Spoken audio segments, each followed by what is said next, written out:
Welcome to 9 vibes. శాసనసభ ఎన్నికల్లో ఓటమి పాలై అధికారాన్ని కోల్పోయిన భారత రాష్ట్ర సమితి పార్టీ లోక్సభ కసరత్తును కొనసాగిస్తూనే పరాజయాన్ని సమీక్షించుకుంటోంది.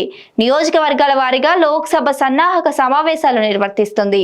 ఆయా నియోజకవర్గాల పరిధిలోని ప్రజాప్రతినిధులు, మాజీలు, ముఖ్య నేతలను పిలిచి వారికి దిశానిర్దేశం చేయడంతో పాటు వారి అభిప్రాయాలను సేకరిస్తుంది. కొందరికి సమావేశంలో మాట్లాడే అవకాశం కల్పిస్తుండగా మిగిలిన వారు లిఖితపూర్వకంగా తమ అభిప్రాయాలు, సూచనలు ఇస్తున్నారు. 10 నియోజకవర్గాలకు చెందిన సన్నాహక సమావేశాలు జరిగాయి. ఇందులో వచ్చిన అభిప్రాయాలను క్రోడీకరించిన పార్టీ నాయకత్వం ఓటమికి ప్రధాన కారణాలను గుర్తించింది. పరిపాలన మీద దృష్టి పెట్టి పార్టీని పట్టించుకోలేదని, పార్టీలో సంస్థాగత నిర్మాణం సరిగ్గా జరగలేదని, నియోజకవర్గాల్లో ఎమ్మెల్యే కేంద్రంగా పార్టీని నడపడం సరికాదన్న కారణాలు వ్యక్తమవుతున్నాయి. 10 ఏళ్లలో కార్యకర్తల ఆర్థిక పరిస్థితి పార్టీ పట్టించుకోలేదని, పథకాల అమలులో కార్యకర్త పాత్ర లేకుండా నేరుగా లబ్ధిదారికే చేరడం వల్ల లింకు లేకుండా పోయిందని తెలిపారు.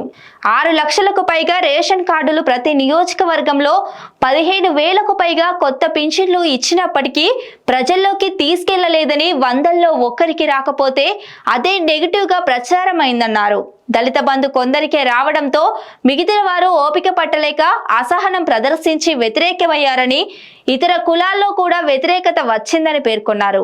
రైతు బంధు తీసుకున్న సామాన్య రైతు ఎక్కువ ఎకరాల ఉన్న భూస్వామికి వస్తే ఒప్పుకోలేదని, వీరితో పాటు ఇతర కారణాలు ఉన్నాయని తెలిపారు. పథకాల అమలుతో భవిష్యత్తులో తలెత్తబోయే ప్రజల్లో వ్యతిరేకత ప్రభావాన్ని సరిగ్గా అంచనా వేయలేకపోవడం వల్ల ఇలాంటి ఫలితాలు వచ్చినట్టు విశ్లేషణలో తేలిందని పార్టీ కార్యనిర్వాహక అధ్యక్షుడు కేటీఆర్ వివరించారు. రోజువారీ అభిప్రాయాలను ఎప్పటికప్పుడు పార్టీ అధ్యక్షులు కేసీఆర్ కు నివేదిస్తున్నారు. ఆయన వాటిని పరిశీలించి కొందరితో ఫోన్లో మాట్లాడుతున్నారు. ఇక నుంచి ఎమ్మెల్యే చుట్టూ పార్టీ తిరిగే విధానం ఉండబోదని, పార్టీ చుట్టూ ఎమ్మెల్యే తిరిగే పద్ధతి ఉంటుందని కేటీఆర్ సమావేశంలో ప్రకటించారు. పార్టీ కార్యకర్తల బాగోగులు చూసుకుంటామని, ఇందుకోసం ట్రస్ట్ ఏర్పాటు చేస్తామని సీనియర్ నేత హరీష్ రావు తెలిపారు. కాంగ్రెస్ ప్రభుత్వం పెట్టే తప్పుడు కేసులను ఎదుర్కొంటామని, జిల్లాల్లో కూడా లీగల్ టీంలను ఏర్పాటు చేస్తామని చెప్పారు. నేతలు, కార్యకర్తల నుంచి వచ్చిన అభిప్రాయాలను విశ్లేషించిన పార్టీ రాష్ట్ర నాయకత్వం ఇప్పటికే కొంత కార్యాచరణ అమలు దిశగా సిద్ధమైంది. పార్టీని సంస్థాగతంగా బలోపేతం చేయాలని, గ్రామ స్థాయి మొదలు రాష్ట్ర స్థాయి వరకు పార్టీ కమిటీలు సమర్థంగా ఉండేలా చూడాలని నిర్ణయించారు. అన్ని స్థాయిల కార్యకర్తలకు శిక్షణ ఇచ్చేందుకు సిద్ధమవుతున్నారు. సీనియర్ నేత రావుల చంద్రశేఖర్ రెడ్డి పర్యవేక్షణలో పార్టీ సంస్థాగత బలోపేతం, శిక్షణ లాంటి కార్యక్రమాలు చేపట్టాలని భావిస్తున్నారు. ఇప్పటి వరకు 10 లోక్సభ నియోజకవర్గాల సన్నాహక సమావేశాలు పూర్తయ్యాయి.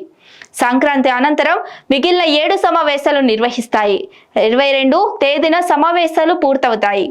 ఆ తర్వాత క్షేత్ర స్థాయిలో శాసనసభ నియోజకవర్గాల వారీగా కూడా సన్నాహక సమావేశాలు నిర్వహిస్తారు. Stay tune to 9 vibes.